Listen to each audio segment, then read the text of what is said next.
Hindi na marami ang tubig ng instant noodles. This is a viral post now going on social media. It really stops me because it really hits me because this is my own story. Sausawa na ang toyo, hindi na ulam. Hindi na rin ulam ang asukal at mantika. Hindi na magsisinungaling ang nanay at tatay na busog na sila. May Coke na kahit walang bisita, meron sito pa nga. Yung pagkain sa Jollibee ay pag tinatamad na lang magluto. Hindi na makikipasko at bagong taon sa mga tito at tita.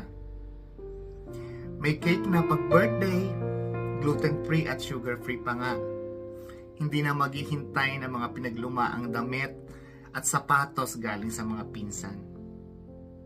Cravings na lang ang tuyo at sardinas na dati ay pang araw-araw. Yung dating batang